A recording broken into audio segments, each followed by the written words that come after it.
This is Software Engineering Radio, the podcast for professional developers on the web at se-radio.net. SE Radio is brought to you by the IEEE Computer Society and by IEEE Software Magazine. Online at computer.org/software. Welcome to Software Engineering Radio. I'm your host, Jeff Doolittle. I'm excited to invite Philip Kiely as our guest on the show today for a conversation about multi-agent AI. Topics around machine learning and artificial intelligence have come up in previous episodes. Some examples are episode 633, when Itamar Friedman appeared on the show to discuss automated testing with generative AI. Episode 603 featured Rishi Singh on using Gen AI for test code generation, and episode 626 featured Ipek Oskaya on Gen AI for software architecture. Philip Kiely leads software developer relations at Baseten. Prior to joining Baseten in 2022, he worked across software engineering and go-to-market for a variety of startups. Outside of work, you'll find Philip practicing martial arts, reading a new book, or cheering for his adopted Bay Area sports teams. Philip appeared previously on Software Engineering Radio in episode 426 for a discussion about writing for software developers. Philip, welcome back to the show. Hey, Jeff. Thank you so much for having me. Glad you're here. Multi-agent AI. What are we going to talk about in this episode, Philip? So today we're going to talk about how to build things that aren't ChatGPT wrappers. When you want to build what we call at Baseten AI native software, so that's companies that are started to build AI native products, as well as existing companies who are adopting AI and trying to become AI native. It's about more than just producing a wrapper around a single model call. It's about composing multiple models together into a unique and differentiated system that can actually achieve your users' goals. So give us more details on what you mean. It sounds like you're saying most teams start by doing what you're calling a wrapper around something like ChatGPT or maybe some other models. What exactly does that entail? Yeah, so when you look at the sort of evolution of an AI product, you might have something that starts out as an add-on. Let's say you add a chat window or a search window to your existing product. Everybody's doing this right now. Exactly. But then there are a lot of companies now that are building really exciting and new products that weren't possible before we added all of these AI capabilities. So an example of that is something like Descript, which is a tool that I use all the time as a content creator, where I upload the video that I made, I get a transcript, and then I can type in the transcript to actually edit the video. This is a brand new capability, and that requires more than one model. It requires transcription, it requires language models, it requires the ability to actually have a model that takes action on an object like the video sequence. Or if you think about a company like, SourceGraph or Zed, who are building code editors, it's more than just ask a question, get an answer, paste it into your code base. You're actually integrating the context of the code base into an agentic framework and then powering that with multiple different models, not just one. So all of these products, they're using a bunch of models. They're coordinating and orchestrating them together, and they're also figuring out how to do all of that in a way that's fast for the user from a latency perspective and creates feasible unit economics from a business perspective. Okay, so for people that are just getting started, are there benefits sometimes to just using maybe off-the-shelf AI tools and just wrapping them? Yeah, 100%. So when you're getting started, and you just need to introduce some kind of intelligence to your product, you should absolutely go grab an off-the-shelf model, something like Gemini, Claude, GPT-5. All of these are great models. They're very capable. They have a wide range of capabilities, and they're going to show you immediately what's possible at the frontier of intelligence. But as you advance in the product development cycle, as you roll out to production to hundreds of thousands, millions of users, you start to understand the specific needs of your product and your audience and need to build a tailored AI strategy to accommodate those. Okay. Now, some of this stuff is still new. Things change so fast that I don't want to assume that every listener knows what the word agentic means, which you just used that word. So could you just describe briefly what is agentic AI as opposed to just what we've thought of as chat AI, this sort of stuff that's been common and is now very well known?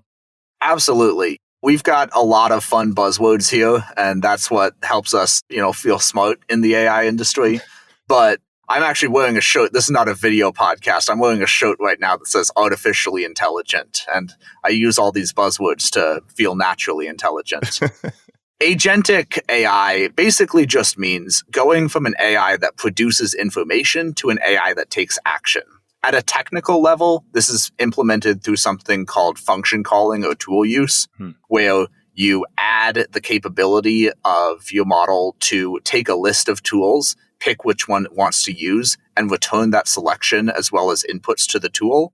Then your agent framework or your product environment is going to be able to take that suggestion from the model, like, hey, do this action, and actually execute that function call, use that tool to take whatever action the agent has suggested.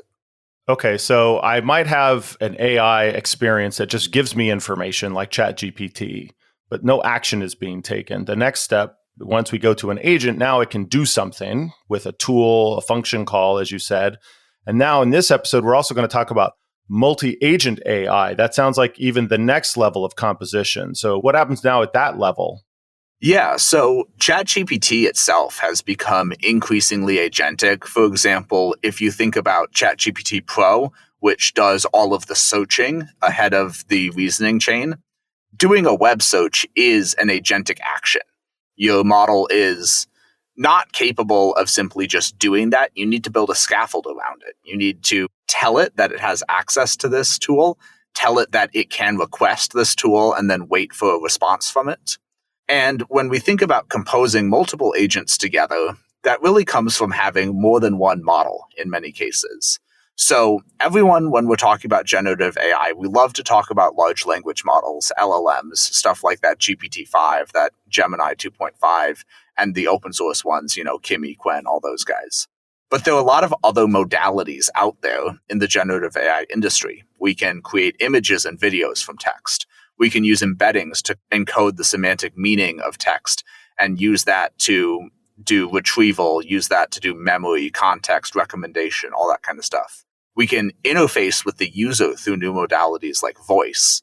So there are all these other capabilities outside of the core language model intelligence that we need to compose together in order to build one of these more advanced systems. So speaking of a more advanced system, there's an example we talked about before the show that it might be helpful to dive into, which is the D&D AI assistant. So let's talk through maybe if a team is just getting started, as you mentioned before, maybe they want to use some off-the-shelf models. So let's start there and then walk us through a story of how this team might grow. Let's maybe eventually generates video and all this crazy stuff. Let's start simple, right? Maybe it's all text-based and it's just driving stuff. And then how would that begin to grow more into this agentic flow? And then how might that grow into multi-model flow? And then when would you maybe want to transition from using a GPT-5 or a Claude to using a different model, maybe one of your own? This is a great question. So this is a problem that product teams face all the time, is they have this vision, right? Which is, in the case, Jeff and I, we were kind of joking around before the show, like what would be a fun AI product that I would enjoy building. And I play a lot of Dungeons and Dragons, D&D, or at least I used to before I was working in AI all the time. So as a D&D game, you have a bunch of your friends together, all playing different characters, and then one person who's the game manager, the dungeon master, who's in charge of actually orchestrating the game.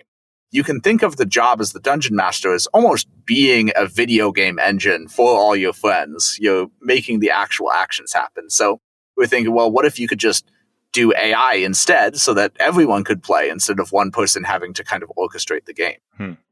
If I was to build a V0 of this kind of system, I would think first from a product perspective, okay, I want to build an assistant for a dungeon master. I want to make it easier and more fun to do this role rather than trying to replace it right away with an entire end-to-end system. And so what that would probably look like is a text-based interface. Like you said, I can just spin up a large language model. I can use something off the shelf. And then the first component that I'm going to need to introduce is some kind of context and some kind of memory. So I'm going to want to be able to feed my model information like, what are the stats of different monsters that they might run across, and what are the equipment that they might need, what is the terrain that they're in, all that kind of stuff. So for that, we start to think about something called retrieval augmented generation, or RAG, which has been a really hot topic in the industry for the last couple of years. With RAG, you can introduce new context into your model dynamically at runtime. And what that lets you do is ground the model in facts and reality, or in our case, a specific fictional world. And you achieve that using embedding models.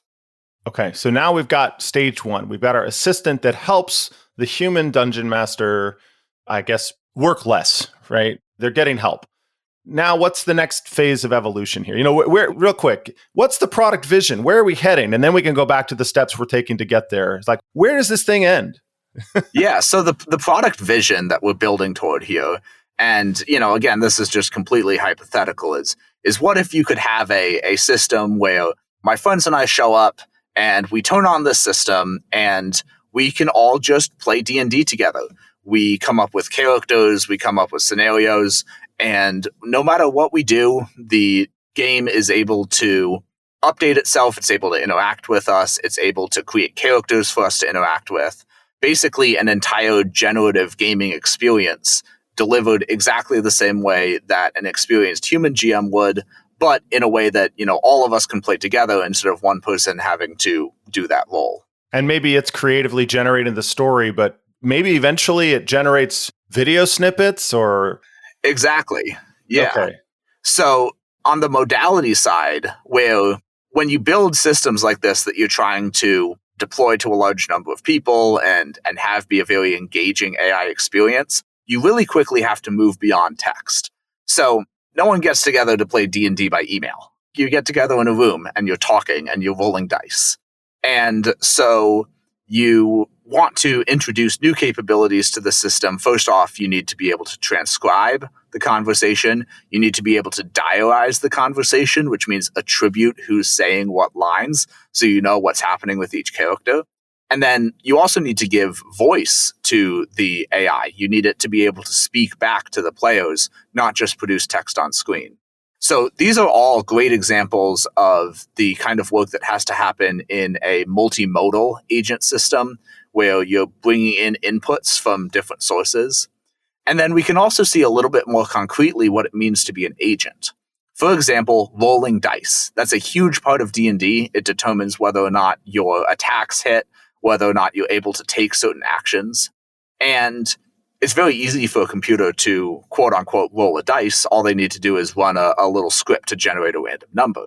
But an LLM is not capable of generating a random number on its own. If you ask it for a random number, the distribution is going to be heavily weighted because it's predicting a likely next token, not a random next token. Right.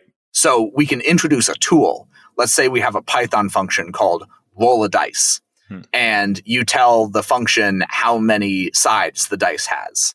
So you would, as the game goes on, the agent system would very frequently say like, oh, I as the GM am simulating a monster attacking the player.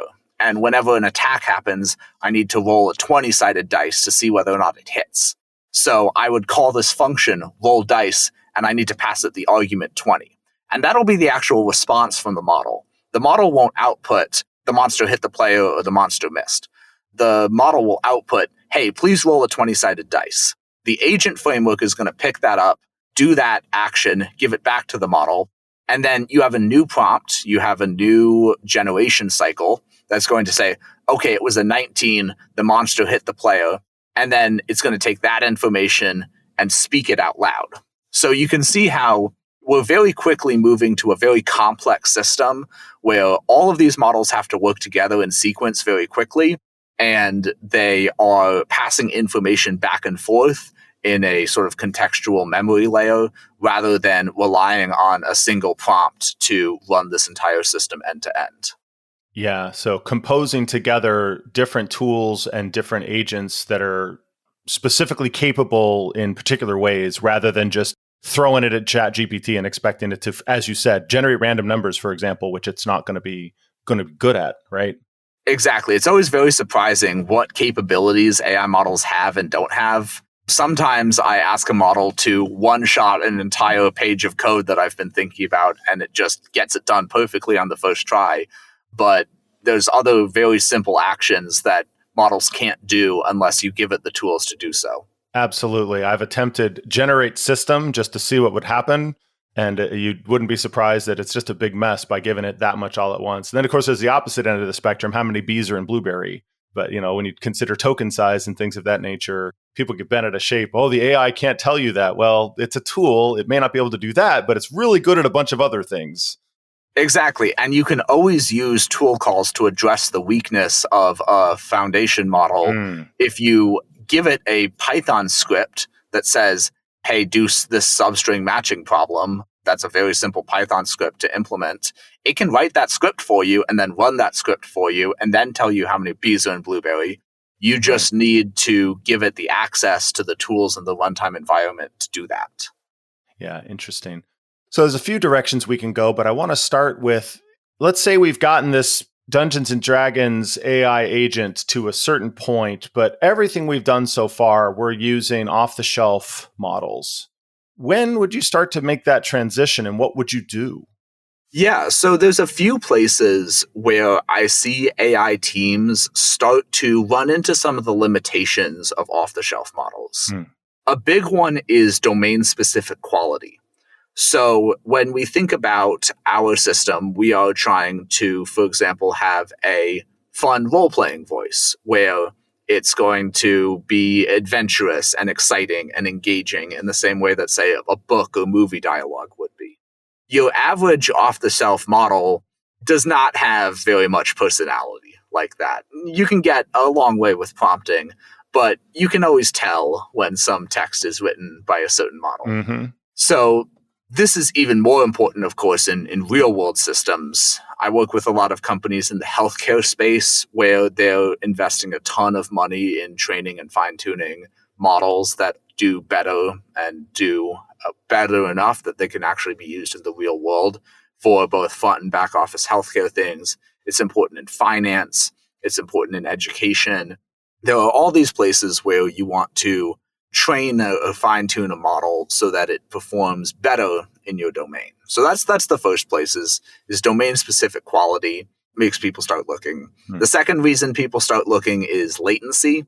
We're now talking about 4 or 5 models running and sometimes running multiple calls each in between every single user action. So I ask the system, hey, my guy swung his sword. Did he hit the Hydra? And if it's waiting 4 or 5 seconds to tell me the answer to that, it's not a very good player experience. So latency is important in literally every single part of AI. It's especially important in voice AI when people are speaking to a system in real time. And then the third thing is economics. Like if I'm making this app and it is blowing up and going viral, and I am paying linearly more in token costs for every single user who signs up and start using it, it's going to get really expensive really quick. Of course, there's a ton of money in the AI space. I can always raise around and just continue to gain market share. But at some point, I'm going to have to start thinking about the unit economics of my product and making sure that it makes sense and that I'm operating a sustainable business in the long term. What's interesting is those 3 factors you just mentioned were true before everybody started adopting AI. It sounds like it's just software engineering. That's true. That's maybe, if you take nothing else away from this episode, is that AI engineering is just software engineering with some new tricks to it. I think a perfect example of this is we see so many times where we have a model that we've optimized, we've shaved every single millisecond off of the prefill and the decode and all these inference steps. We've put it up on some auto-scaling GPU clusters, co-located it next to the customer. We've gotten everything perfect down to the millisecond. And we're like, hey, the benchmark for this is 200 milliseconds. And they come back to us and say, dude, I'm seeing 250, 300 in production. Like, what's going on? It's the client code. It's just session reuse, or it's some pass-through, some redirect proxy that's adding a few dozen milliseconds here or there. So there's so many times when the problems that we run into in production around these AI systems are less related to the model itself or the inference service or any of the cool stuff that I like to talk about, and just pure ordinary software engineering that still needs to be done to an incredibly high degree of quality and craft in this new industry. It makes sense. And you talked about multiple steps, for example. Well, if I have an agent that's orchestrating a 5-step process and those steps can't be parallelized, well, any one step can slow the entire. It doesn't matter if 4 out of 5 steps are 20 milliseconds, if one of the steps is 2,000, for example. Exactly. Yeah. So we're right back to that. So with these systems, let's switch gears a little bit.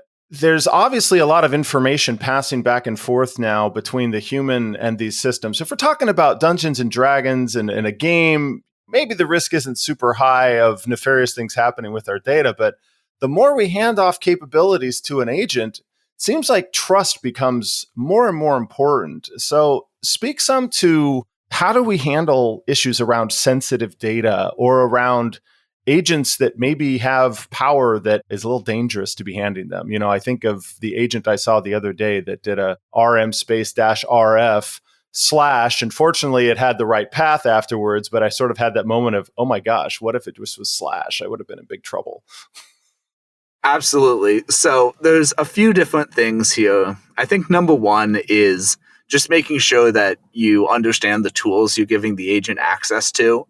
You can choose what tools it has. If it doesn't have access to a given tool, it can't take that action. The second thing is human in the loop for more sensitive actions.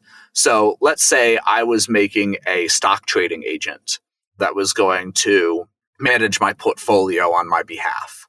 Maybe I want to have it text me every time it's going to make a trade for more than $1,000 so that I can just give it a quick thumbs up and make sure it's not doing something dumb. The final thing is, more on the evals side, like making sure that we're rigorously testing our models, making sure that we're evaluating our models on the actual domain that we're going to be deploying them in, rather than just looking at the launch blog post and being like, wow, this has a higher version number than the last model, so it must be better, and just cowboying it straight into production. So it's a multi-step process. It's having a clear understanding of what good looks like, having some safeguards in place around what systems you're giving it access to at all, and then having that sort of yellow light system of the human in the loop to prevent any kind of nefarious actions. In general, I find myself pretty trusting of AI agents. The folks working on alignment are doing a pretty good job these days. So I think of it more around the idea of preventing mistakes rather than preventing nefarious behavior. For nefarious behavior, that's still coming from humans. We have all the same problems around, with Baseten, we got a lot of GPUs. People sign up and try and crypto mine and stuff. So there's all of the same human nefarious problems that you have to solve in this agent world. And then you have to add in the safeguards against mistakes from the AI system as well. So 2 terms you mentioned, I want to make sure we define for listeners, evals and alignment. Can you describe what those terms mean in case they're unfamiliar to listeners? Absolutely. So an eval is a quality benchmark. Generally, it's used in the industry to mean one that you've created yourself or one that you've created with your own product in mind. So an example of an eval for a D&D system would be, let's say you have a model that is deciding what level of monster to give your characters, and you want to make sure it's evenly matched. So you might make a set of good party setups and a set of good monsters and make sure that the model is able to match them appropriately. That's an example of a domain-specific eval. For alignment, that's more of a philosophical question in the AI industry of making sure that our models are prompted and are constrained and fine-tuned to be helpful, to be harmless, to be useful. So that's, making sure that the models aren't swearing, aren't creating negative images, all that kind of stuff. And the related problems, you can have evals for alignment, but yeah, generally the models that get released to the public these days are quite well aligned. They are very rigorously tested, and we've seen them be, very, very useful in general. So that's why I said, alignment is pretty good these days. Yeah. To what extent is alignment being done by retraining the internal models versus, maybe additional pipeline checks, before you actually hit the model? Yeah. So again, all of these sort of processes are going to be a multi-stage thing. Mm-hmm. You have, first off, the curation of the training data. So it's hard for a model, not impossible, but it's hard for a model to generalize outside of the training data. So if you make sure that your data is curated to be the sort of things that you want the model to reproduce, that's great. The second thing is reinforcement learning, fine-tuning, which is basically where you are giving the model a reward function and saying, hey, I'm going to reward positive behavior and I'm going to ding negative behavior. That's a very powerful alignment tool. Then what happens is after you train a model, you create a base model, which is basically a pool of intelligence, but it's not instruct tuned. So it's not necessarily ready to have a conversation yet. It's more just able to complete sentences.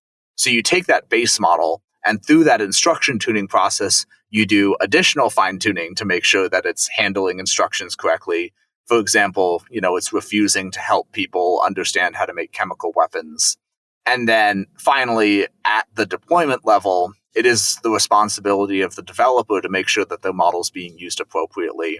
There's a lot of new security issues and new avenues of research here. I think Simon Wilson's written a lot about prompt injection, which is the idea of like an AI system where you're able to take a model that's designed to do one specific thing, like Dungeons and Dragons, and inject a prompt that makes it forget its original context and say, hey, instead, I want you to help me understand how to build weapons. Right. So there's a lot of stages and a lot of interesting research there. But for, most practical purposes, the models that are in production today are quite reliable. They are quite well aligned. And we're seeing them get a lot of success across all kinds of domains. There's always going to be funny issues. I saw a year or so ago, some guy tricked the Chevy chatbot into selling him a car for $1. There's always going to be fun prompt injection things like that point out some of the holes in these systems, but those get patched over pretty quickly. Yeah, fun, unless you're Chevy in that case, in which case not so fun. But I don't think he actually got the car. It's probably true. It's just a chatbot. Yeah, although I have seen the cases where customer data has been leaked from doing weird things like using the Apache language that almost nobody understands, but the LLM did, and it somehow, anyway. So there's interesting stuff there. So we talked before about maybe you get to a point where it's expensive or there's latency issues, and so maybe you need to host your own model. But at that point, you're going to take on all of the burden of what we just described, are you not? Yeah, so there's the sort of AI engineering layer of the evals, of the system building, of the coordination of the models, the prompting, the context, all that kind of stuff. Yeah. And you're going to have to do that work whether you're using open source or closed source or custom models that you trained yourself. But when you do go to open source models or you do go to those custom models, because you're looking for that domain-specific quality, you're looking for those unit economics, you're looking for that better latency, you add a new type of engineering challenge, and that's inference engineering. So basically, you have this entire domain of both model performance runtime optimization and multi-cloud GPU infrastructure orchestration that you've added into your engineering team's workload in order to make all that stuff happen. Great. Now, again, in not assuming everybody is all caught up on all this AI stuff, you used another word that I think it's useful to define. What is inference? Inference is everything. Haven't you seen the billboard? No. So all over the city, yes. Yes, for those listeners not in San Francisco, we've spent a lot on buses and billboards recently talking about inference. What is inference? So there's two phases of a model's life. There's the training phase, which is kind of what we were talking about, where you're feeding data to the model, helping it get better. And then there's the inference phase. With inference, the model weights, or the actual underlying values and architecture of the model, those are frozen. They're done. The model's not going to change. What you need to do now is actually use the model to generate responses to user queries. And that's inference. So two phases. Training is creating the model. Inference is actually using the model in production. One misconception I'll address really quick about machine learning systems, and I've heard this from the highest levels of big enterprises, even in conferences and stuff, is the idea that somehow a model learns while it's live in production. That's, I think, a very easy misconception to have because it's literally called machine learning. So isn't it learning more? No, creating a system that actually adopts to what's happening in production takes a ton of engineering work to gather that data and continuously retrain and redeploy these models. There are definitely companies that have been able to build that kind of sophisticated system. Obviously, all the frontier labs, OpenAI, Claude, all those are able to use those free user chats and continue to make their model faster. Sorry, not faster, but better. But yeah, the thing to understand about inference in its purest form is that the model is fixed, it's done, it's fully baked, and now you're just using it over and over in production to actually generate business value and serve your users. Right. Now, let's take that a little further. Let's say I want to build my own model. And then, I do the training and now it's locked, right? Now we're doing inference. The model's not changing. But I want to use multi-agent AI to build the next model. So maybe I have a judging AI that knows how to, do my evals, right? And make sure there's alignment according to some of the quality characteristics that I care about. How would I create a pipeline that would now allow me to say, hey, start maybe auto-training the next model and seeing how it performs according to this automated, can you carry that analogy forward? And are people doing that? And how might people do that for themselves if they want to take this, that far? Yeah, that's one of the very most sophisticated setups that a company might have. Generally, you see these setups at companies where creating new foundation models is core to their business, Right. like they are research labs.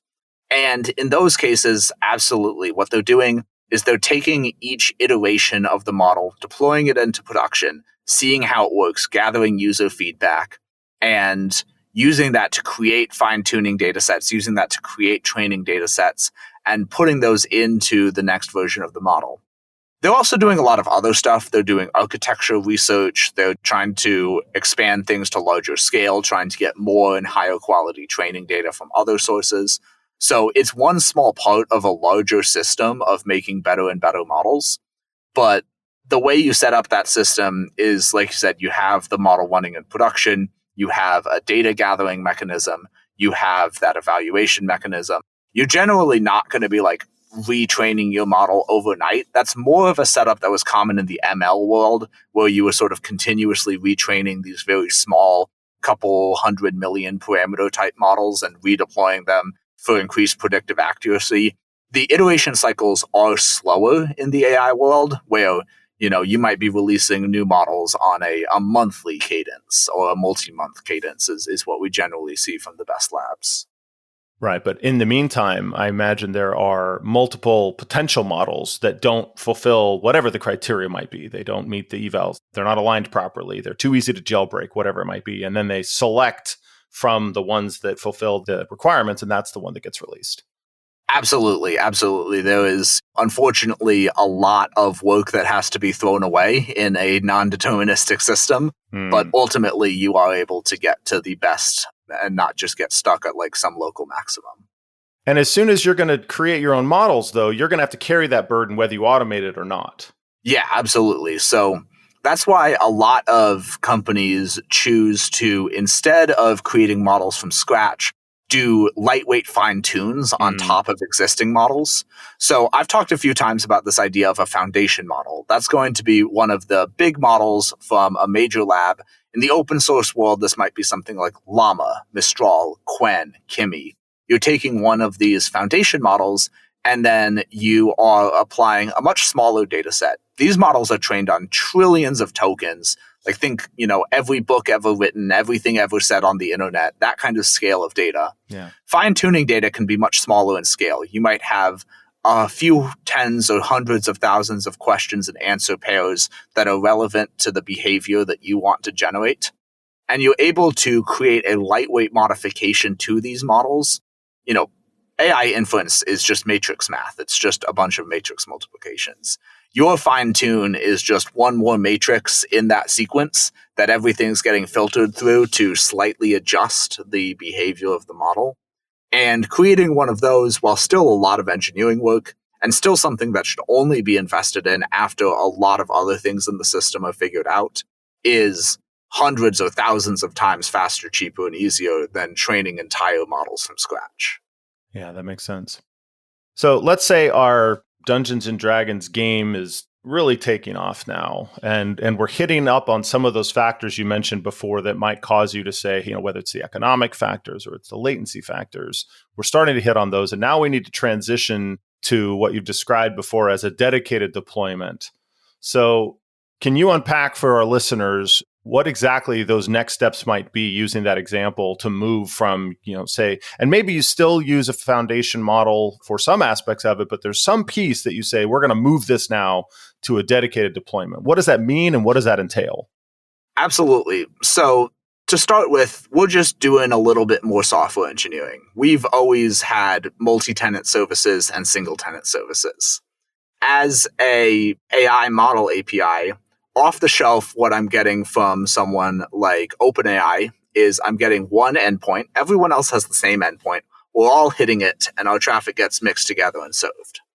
But when I want to start doing my own thing, having really stable P99 latencies and buying my tokens in bulk, like going to Costco rather than one at a time, like going to the gas station, I'm going to need to set up my own GPUs to run these models. And this is why we've switched to open models, of course, here, because I can't just take the GPT-5 weights and run it. They won't let me. It's their secret sauce. Yes. But if I take one of these open source models like Quen or something, and I put it up on the GPU, now it's only my users who are using it. So if someone else, if my friend's startup gets a spike of traffic, their traffic isn't affecting mine. It's the same noisy neighbor problem we've had in past APIs. It's just magnified by the fact that now our APIs are backed by these huge and expensive GPUs doing these very intensive calculations.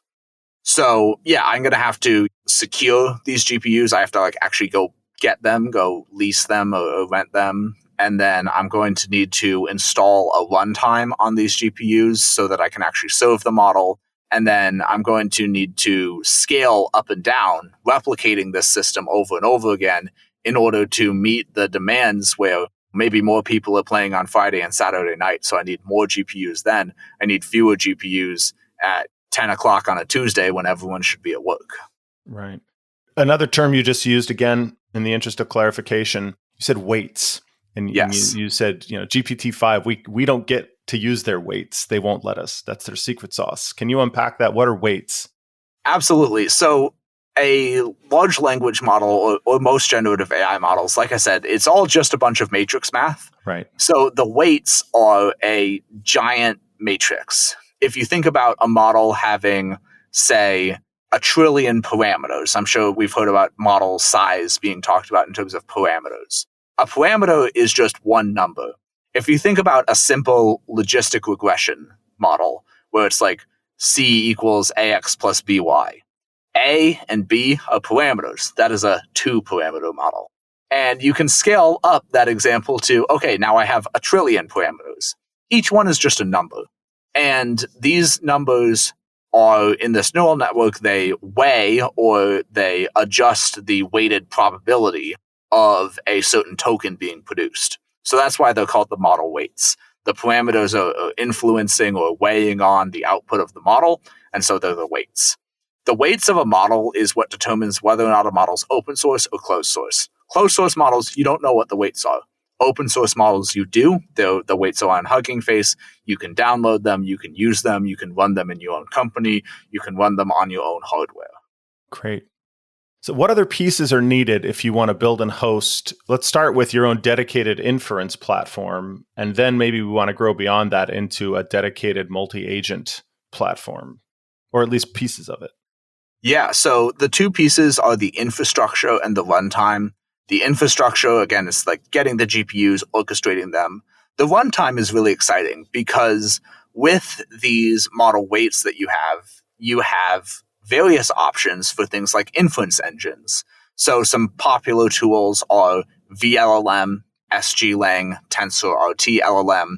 There's also transformers and diffusers, which are the sort of underlying technologies based on PyTorch that run these generative models. Transformers for most things, diffusers are going to be for your image models that turn noise into an image.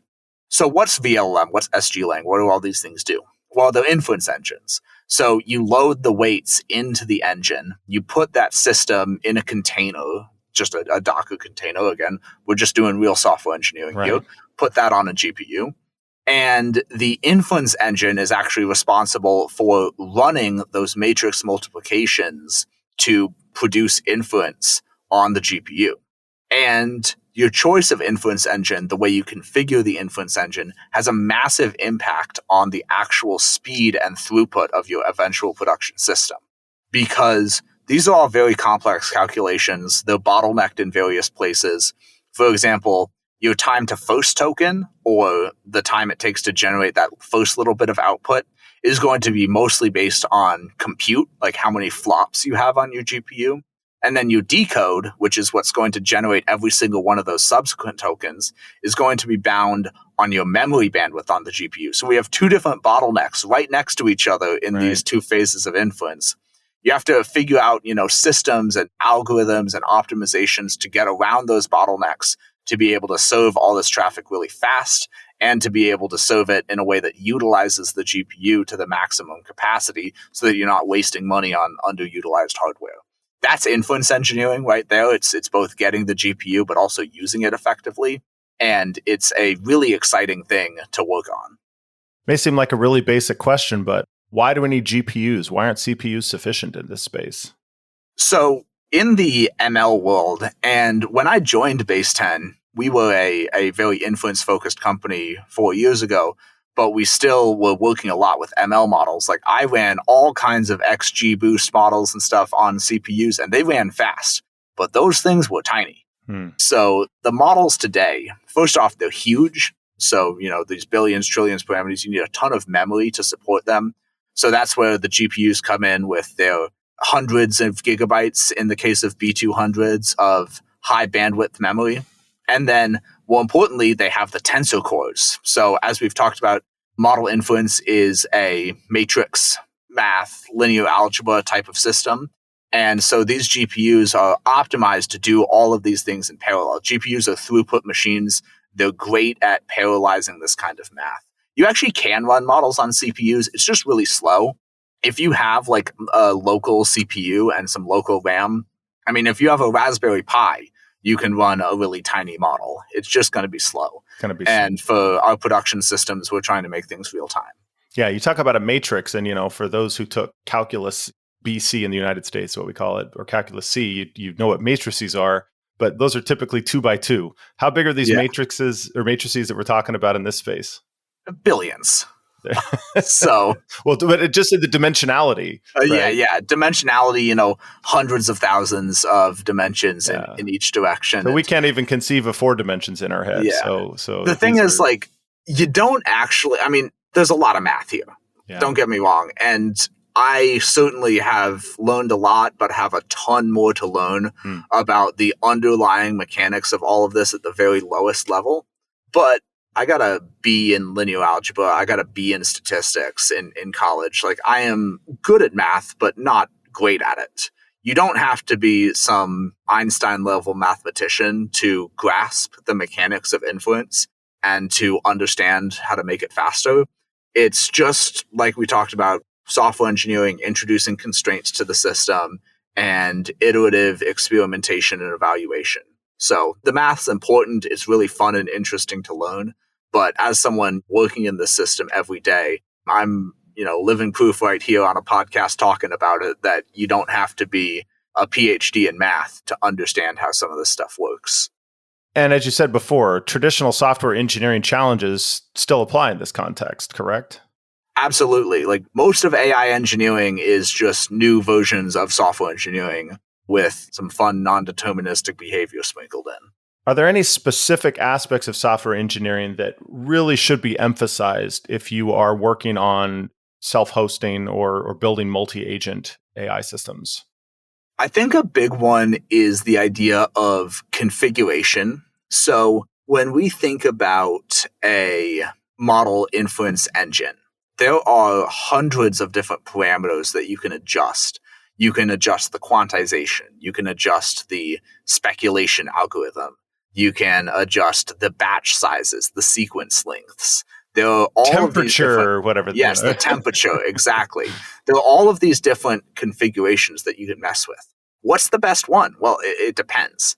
So one thing that I've seen happen over the last couple of years and is a trend that is continuing is the idea of a lot of these configurations used to be set at deploy time, and now they're set dynamically at runtime. So as we think about software infrastructure, a big trend over the industry for a long time has been, how do we take something that used to be static and make it dynamic and make it adjust to the real world conditions it's operating under?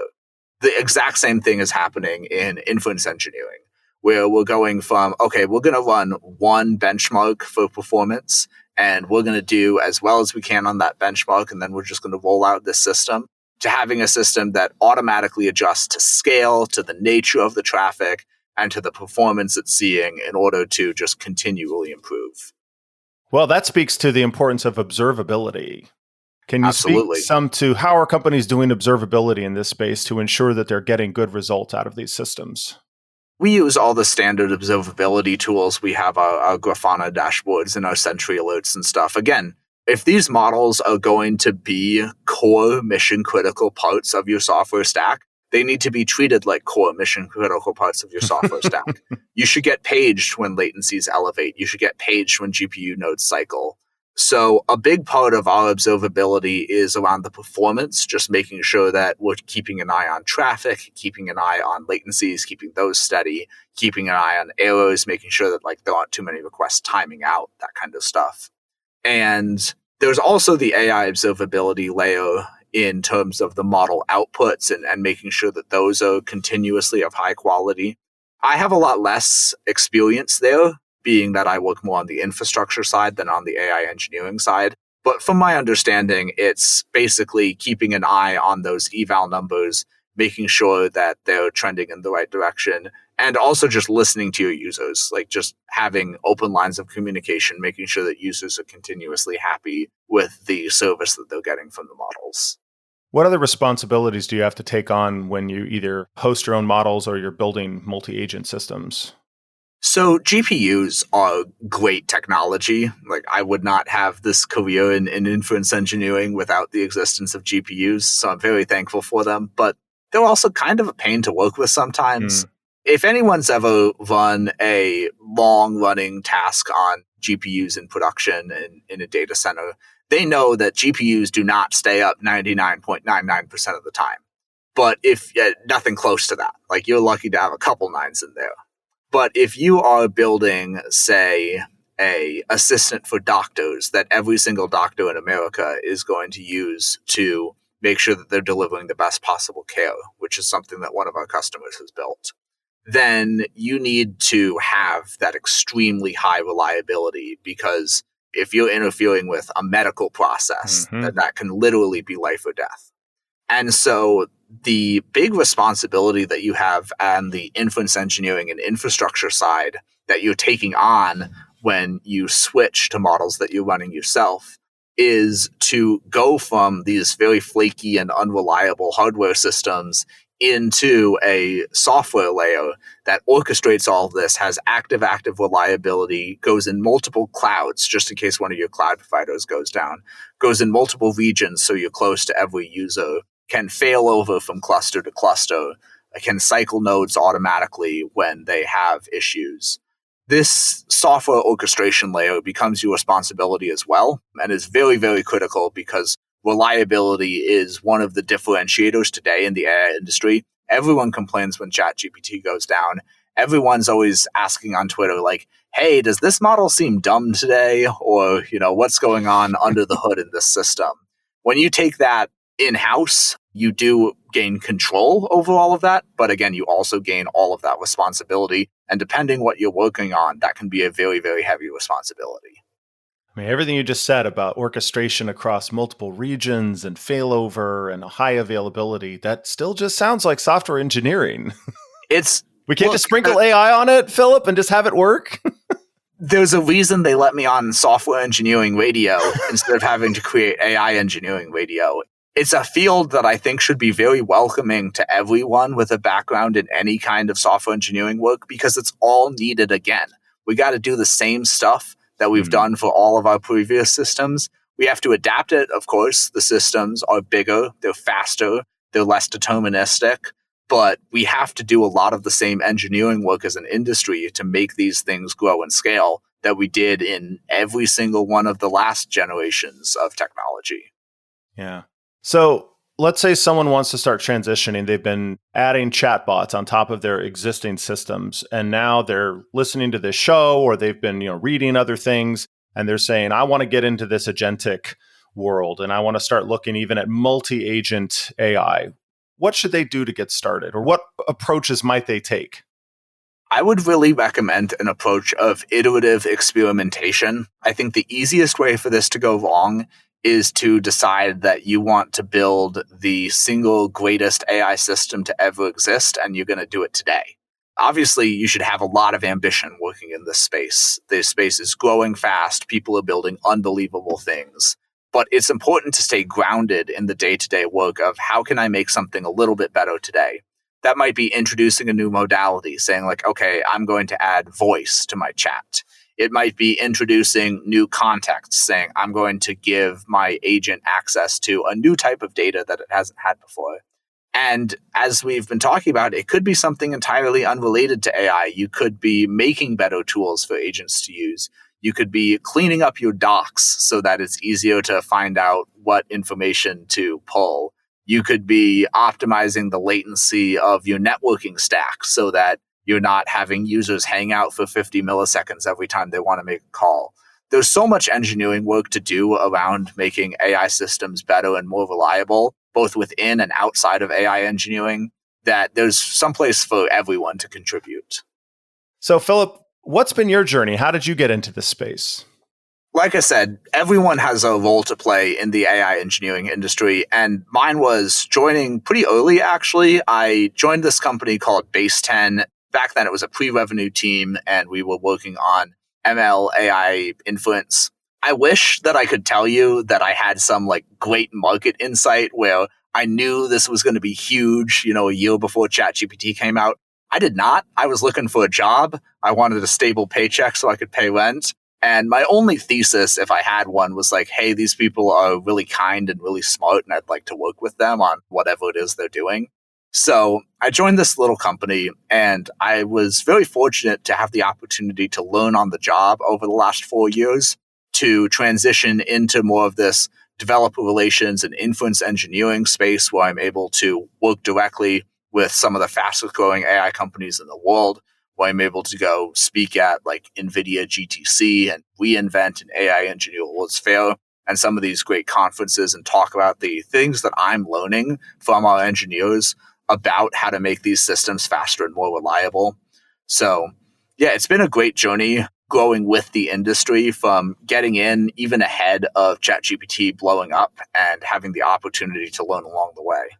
That's great. And tell us a little bit about what Baseten does and how that relates to multi-agent AI. Absolutely. So Baseten is an inference platform, and we've come a long way since that tiny company I joined 4 years ago. Actually, as we're recording today, I'm super happy that we're announcing our Series D financing. We raised at over a $2 billion valuation, which is really exciting. Congratulations. And that's just a validation of this industry that we're in and the importance of inference in this market. So what Baseten does is think of any fast-growing AI startup you can think of. They're probably either using or should be using Baseten to run the inference that powers their product. So they're taking their open source and their custom models, deploying them with us. We're helping them make them faster, lower latency, more scalability, more throughput, all of that kind of stuff. And it's been a really cool place to work because I've learned about every different modality of model, every different use case. I now know way too much about where you can find GPUs from Finland to Australia. We've got this cool map where we just kind of show where all everybody's the GPUs hunting in the for world GPUs. are. Yeah, exactly. And what we've been able to do with this multi-cloud capacity management software that we've built is we're able to kind of pool the GPUs from 10 plus different cloud providers, have a single unified layer of compute that we're able to draw from, and use that to run mission critical inference for all these super fast growing AI companies, and now also for larger companies, enterprises, which has been just the most interesting learning experience I've been a part of in my entire career. Great. Well, if people want to find out more about what you're up to, where can they go? So I've done a lot of work. I've been working on it for 10 years. I've got SEO on my name. So just Google Philip Kiely and you'll find me. I finally beat out that guy who is a doctor in Vermont who has my same name. But the best place to connect is going to be number one on Twitter, Philip Kiely there. Number two, LinkedIn. And you can always just hit me up, send me a DM, send me an email. I love talking about AI engineering. I love talking about inference, and I'd be thrilled to hear what you're working on. Philip, thanks so much for joining me on the show. Jeff, thanks so much for having me. It's been a pleasure. This is Jeff Doolittle for Software Engineering Radio. Thanks for listening. Thanks for listening to SE Radio, an educational program brought to you by IEEE Software Magazine. For more about the podcast, including other episodes, visit our website at se-radio.net. To provide feedback, you can comment on each episode on the website or reach us on LinkedIn, Facebook, Twitter, or through our Slack channel at seradio.slack.com. You can also email us at team@se-radio.net. This and all other episodes of SE Radio is licensed under Creative Commons License 2.5. Thanks for listening.